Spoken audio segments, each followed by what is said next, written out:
we are so grateful that Attorney Ryles brought this story to our attention because, as always, at the South Florida Times, we aim to bring you stories that are inspiring, that are educational, that are informative, and that will move you and motivate you. And we know that this has been one of those stories. Where else could you get a live, living legend sitting right here before you? But as I said, it's not only the videotape that you can watch, but also Attorney Ryles is writing a wonderful piece of his life and his story in association with Mr. Dusty Baker, and you can find that online as well as on stands coming up very soon this week. As a matter of fact, by the time you see this, you'll be able to see this on the stands, in the newsstands, and so we are just pleased to have been able to bring this to you. Check out the South Florida Times, check out this video, share it with others on Facebook, and also pick up the papers on the newsstand. Thank you so much, gentlemen. It has been a pleasure. Thank you. Thank you so much, Attorney Ryles.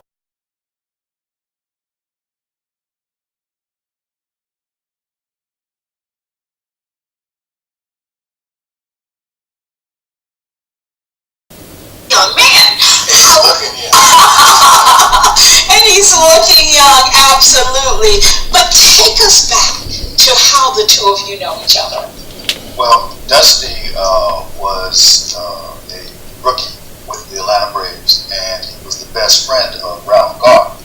And Ralph Garr was a left fielder with the Braves, and had been ordered by Dusty's parents to take him under his wing because he wasn't yet 21 when he got drafted. And along with Hank Aaron. Along with Hank Aaron. Yeah. And so Dusty, being his best friend, would come to our home almost every day, and we became very close over the next 47 years or so. But see, I must add, Ralph lived with them because they were a host family, and back then, most of us had to live with host families. Now tell us why. Well, because we weren't allowed to rent in certain areas in certain parts of West Palm Beach, and so it was actually good for me, even though I didn't understand it at the time. To be around a family, be around a host family, to go over there and eat, to go over there and make sure that we went to church, make sure that we did the right things that I was instilled upon to do as a young man. Because when I was 19 years old, and you're out in the world, you think you got a little money in your pocket. There's a lot of temptation out there, to have somebody to keep you on the straight and narrow. And see, he's Attorney Ryles now, but his name was Little Richard at the time. And I still got some pictures at home of Little Richard off to the side like a old man. And he'd come to the ballpark with us. We'd go over to his house. We'd go fishing right around the corner from there. And Richard was always with us. And he was like our little brother.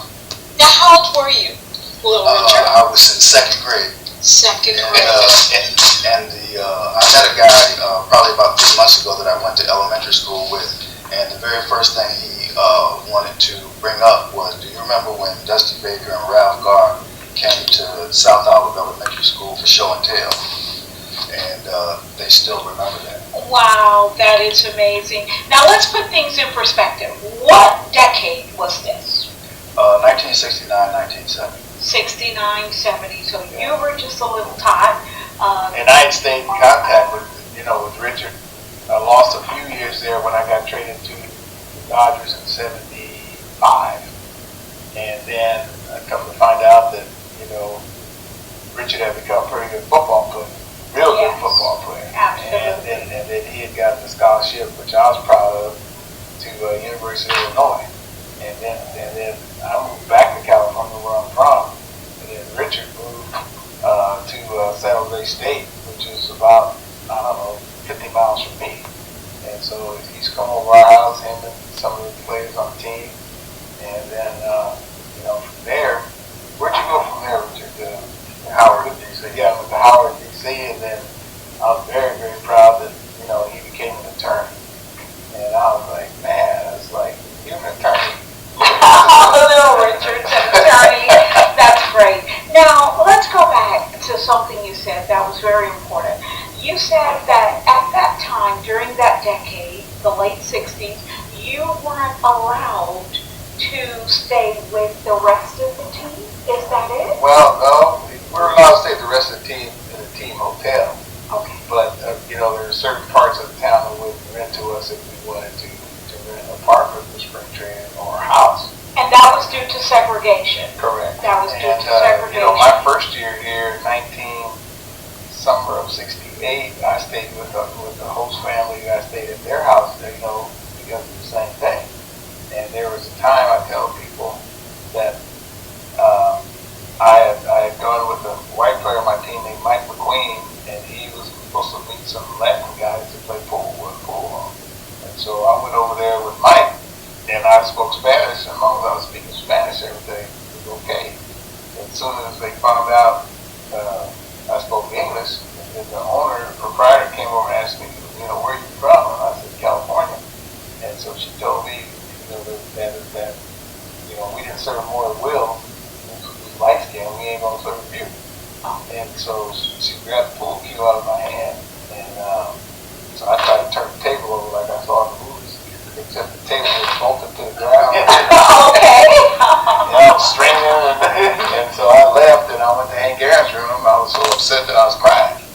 And so, Hank had told me that that's how it was. And so Hank put me in touch. They called it WCP, see if they could, do some action. And nothing. And I went to the Braves, and nothing ever came of it. And so I just realized, kind of for the first time, where I was. I was in the South, I was in the deep South. So, yeah, there are quite a few stories like that, but it actually made me stronger, it made me more determined, it made me a stronger man. Absolutely. So, as I said at the top of this segment, this is African American history right here. As you all have heard his story, it reduced him to tears because of the segregation during that era and because of the way he was treated. So, yeah, but see, I was a young man coming to California, first time in the South, in the late 60s. And my mother was in college at that time. My mother ended up being an African history teacher at the college. And so it was to read and do things, and I learned it was a good message for me, at the time. So I called my mom. I told her, Mom, I want to come home. And she said, well, it's too late. The guy really got to finish my contract. And I had forfeited a number of college scholarships. And so, it's like, hey, but you got to stay there. You got to pump it out because we're going to keep you. And I quit. which brings us to my next point. Look at how life goes. Today, so you are the national manager of a Major League Baseball club. Tell us how that transpired, and now what does it mean to you as you look back over the totality of your life? Well, that's not really what I am. This is not my goal. I am a baseball. I love my mom. It's just amazing up. And so, at the time, at the end of my career, I got divorced. And the day I didn't want to coach because the stock wasn't good together. And stock market changed. I crashed. I didn't know that. So I didn't know what to do. I was at a crossroads in my life. So crossroads I was at when I signed professional baseball in the first place. So I got on my knees and I prayed. I said, Lord, please help me to make this decision. First, to make the decision to play pro ball at 18, and then I was at a crossroads. I didn't know what to do with my life, and so my dad told me to go to the mountaintop, which I was living in LA, and pray. So I went up there, and even before I got there, I got tapped on the shoulder and I've been contacted by the Giants, and I'm like, man, I don't want to go back into baseball. I don't want to coach because I didn't like what I was seeing in baseball, and sometimes even now, still I don't like what I'm seeing in baseball, and there hasn't been that much progress. And so I went there to pray, and the owner of the team tapped me on the shoulder, and I turned around and I said, Bob Lurie, what are you doing here? And he says, well, my first time here. I said, mine too, in Lake Arrowhead, Southern California. So I went to the phone, I called my dad, and he goes, you need to come join us. And I called my dad. I said, Dad, is that a sign? Because I went up there to pray for a sign. And before I even got checked in the room, I got tapped on the shoulder, and I asked my dad, I said, Dad, is this a sign? And he said, son, he says, you asked for a sign, and you just don't want to see it. And that's what it means. I said, okay, I'll try this coaching thing. I'll try in 5 years, and if not, then I'll go do something else. Go to the and I thought I'd do something. And then I said, I'll give myself 5 years. 5 years later. And after 5 years, they changed ownership, and then I'll retire as the manager of the practice field job. So I just even now, I make decisions with just like I prayed with, should I come back to Washington? My son made up my mind and his dad, the chance of a lifetime. He was the only one who was because I got a young son. He was not 18. Awesome. Yeah, so You go, boy. that's my dad go. That's why I decided to come back and take this job. Awesome. That is an amazing story. I mean, what a chance of me coming back 40-something years later, and to where I first started in West Palm Beach. Absolutely. Now you see it from a totally different perspective. Once you were here and you couldn't even stay in certain places and were kicked out of certain places, and now these decades later you are back here in West Palm Beach where we have a brand new baseball park. And I'm renting a penthouse on the beach. Awesome! Look at life, look at life, look at life. That is amazing. That is great. Now, Attorney Ryles, you have transcended that time and that era as well. And as he said, he ended up seeing you become an attorney. What is your transition been like as well, coming from that era that you had history in your home? So now, what do you say to what has happened in your life as well? Well, obviously, I met a person who lived out in California near where I lived when I lived in California, and I was telling him about West Palm Beach and how when Dusty may not realize this, but we'd only been in our home 3 years when in the place where my mother still lives, but we had to buy the home through what's called a straw man purchaser. The NAACP, along with a woman by the name of Harriet Glassner, a white woman, bought the house and then sold it to us because the developer didn't want to sell to blacks in that neighborhood. And if we transcend now 47 years later, my mother's the Homeowners Association president. So we've seen progress, but for instance, in this ballpark, which is a lovely and beautiful place, we would have liked to have seen more African Americans participating in the economics of the ballpark and everything that's going on around you. And so the struggle continues. The struggle continues, which brings me to this. When President Barack Obama was elected, you having lived through segregation, what did that mean to you? Well, it meant a lot to me. It meant a lot to us. And I helped. I helped President Obama because I had known him before when he was in Chicago as a senator. And so I had helped him campaign in San Francisco and in Sacramento, my hometown. And then we had a winter meeting, I think in December, and he had said for me to come over to the White House. And we had a long conversation, and he guaranteed me that he was going to, stay in Washington, and that he was going to cook me some collard greens and that kind of beans. All right, some soul food. The same way I cook for him. Okay, okay. Yeah, it's gone like, full circle. And the other day I'm following Richard to his house down on West Palm Beach Lakes Boulevard. And so he told me to look over to my left. And that was a pretty white building over there. I looked over there and I saw, what names again? Rosenthal, Levy, Simon, and Ryles. And Ryles. Yeah. So I called him, I said, man, I don't even have my name on the bill. You know what I mean? So I'm proud. I'm proud. You're proud.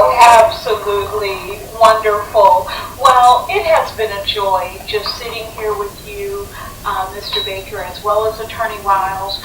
We are so grateful that Attorney Ryles brought this story to our attention because, as always, at the South Florida Times, we aim to bring you stories that are inspiring, that are educational, that are informative, and that will move you and motivate you. And we know that this has been one of those stories. Where else could you get a live, living legend sitting right here before you? But as I said, it's not only the videotape that you can watch, but also Attorney Ryles is writing a wonderful piece of his life and his story in association with Mr. Dusty Baker, and you can find that online as well as on stands coming up very soon this week. As a matter of fact, by the time you see this, you'll be able to see this on the stands, in the newsstands, and so we are just pleased to have been able to bring this to you. Check out the South Florida Times, check out this video, share it with others on Facebook, and also pick up the papers on the newsstand. Thank you so much, gentlemen. It has been a pleasure. Thank you. Thank you so much, Attorney Ryles. Thank you very much. I'd like to ask a question.